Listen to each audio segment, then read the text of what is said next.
ಹಿಂದೂ ಧರ್ಮ ಅಪಾಯದಲ್ಲಿದೆ ಅಂತ ಹೇಳ್ತಿರ್ತಾರೆ. ಆದ್ರೆ ನಿಜವಾಗ್ಲೂ ಹಿಂದೂ ಧರ್ಮ ಅಪಾಯದಲ್ಲಿರೋದೇ ಬೆಳಗಾವಿನಲ್ಲಿರೋ ಮರಾಠಿಗರಿಂದ.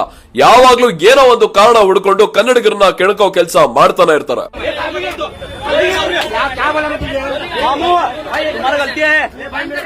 ಇವತ್ತು ನೋಡಿ, ಬೆಳಗಾವಿನಲ್ಲಿ ಕನ್ನಡ ಮಾತಾಡಿ ನಾನು ಮರಾಠಿ ಬರಲ್ಲ ಅಂತ ಕಂಡಕ್ಟರ್ ಹೇಳಿದ್ದಕ್ಕೆ ಮರಾಠಿ ಪುಂಡ್ರೆಲ್ಲ ಸೇರ್ಕೊಂಡು ನಮ್ಮ ಕಂಡಕ್ಟರ್ಗೆ ಹೊಡೆದಿದ್ದಾರೆ.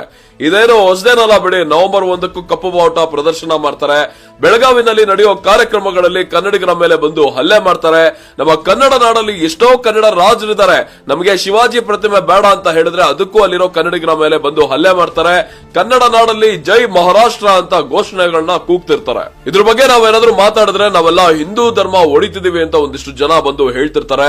ಇಲ್ಲಿ ದುರಂತ ಏನು ಅಂದ್ರೆ ಅಲ್ಲಿರೋ ಪೊಲೀಸರು ಸಹ ಕನ್ನಡಿಗರಿಗೆ ಬೆಂಬಲವಾಗಿ ನಿಲ್ಲಲ್ಲ. ಕನ್ನಡ ಪರ ಯುವ ಹೋರಾಟಗಾರರ ಮೇಲೆ ರೌಡಿ ಶೀಟರ್ ಕೇಸ್ ಓಪನ್ ಮಾಡ್ತಾರೆ. ಬೆಂಗಳೂರಲ್ಲಿರೋ ನಾವು ಸ್ವಾಭಿಮಾನಿ ಕನ್ನಡಿಗರು ನಮ್ಮ ಬೆಳಗಾವಿನಲ್ಲಿ ಕನ್ನಡಿಗರಿಗೆ ಏನೇ ತೊಂದರೆ ಆದ್ರೂ ಇಲ್ಲಿಂದ ಧ್ವನಿ ಎತ್ತುತ್ತೇವೆ. ಆದ್ರೆ ಉತ್ತರ ಕರ್ನಾಟಕದಲ್ಲಿರೋ ಟ್ರೋಲ್ ಪುಟಗಳು, ಅಲ್ಲಿರೋ ಕಾಂಟೆಂಟ್ ಕ್ರಿಯೇಟರ್ಗಳು, ಅಲ್ಲಿರೋ ರಾಜಕಾರಣಿಗಳು ಕನ್ನಡಿಗರಿಗೆ ಮರಾಠಿಗರಿಂದ ಏನೇ ತೊಂದರೆ ಆದ್ರೂ ಇವ್ರು ಯಾರು ಮಾತಾಡಲ್ಲ. ಬೆಳಗಾವಿನಲ್ಲಿ ಬೆಳಗಾವಿಕ ಮತ್ತೆ ಬೆಳಗಾವಿ ರಾಯಣ್ಣ ಪುಟಗಳಿಂದಾನೇ ಅಲ್ಲಿ ಏನ್ ನಡೀತಿದೆ ಅಂತ ಗೊತ್ತಾಗೋದು. ಉತ್ತರ ಕರ್ನಾಟಕದ ಕಾಂಟೆಂಟ್ ಕ್ರಿಯೇಟರ್ಗಳು ಅಲ್ಲೇ ಇರೋ ಎಷ್ಟೋ ಕನ್ನಡ ರಾಜರ ಬಗ್ಗೆ ಬಿಟ್ಟು ದಿನ ಬೆಳಗಾದ್ರೆ ಶಿವಾಜಿ ಬಗ್ಗೆ ವಿಡಿಯೋಗಳು ಮಾಡ್ತಾ ಕೂತಿರ್ತಾರೆ. ಅದೇ ನಮ್ಮ ಕನ್ನಡಿಗರ ಮೇಲೆ ಸಾಕಷ್ಟು ವರ್ಷಗಳಿಂದ ಮರಾಠಿಗರು ಹಲ್ಲೆ ಮಾಡ್ತಿದ್ರು ಸಹ ಇವ್ರು ಯಾರು ನಮ್ಮ ಕನ್ನಡಿಗರ ಪರ ಮಾತಾಡಲ್ಲ. ಸ್ವಾಭಿಮಾನದ ಕೊರತೆ ಇವರಲ್ಲಿ ಬಹಳ ಎದ್ದು ಕಾಣುತ್ತೆ. ಆದ್ರೆ ಸ್ವಾಭಿಮಾನ ಇರೋ ನಾವು ನಮ್ಮ ಬೆಳಗಾವಿನಲ್ಲಿರೋ ಕನ್ನಡಿಗರ ಪರ ಸದಾ ಇರ್ತೀವಿ. ನಮ್ಮ ಕನ್ನಡದ ಕಂಡಕ್ಟರ್ಗೆ ನ್ಯಾಯ ಸಿಗ್ಲೇಬೇಕು. ಈ ಮರಾಠಿ ಪುಂಡರಿಗೆ ಕಾನೂನಾತ್ಮಕ ಶಿಕ್ಷೆ ಆಗ್ಲೇಬೇಕು.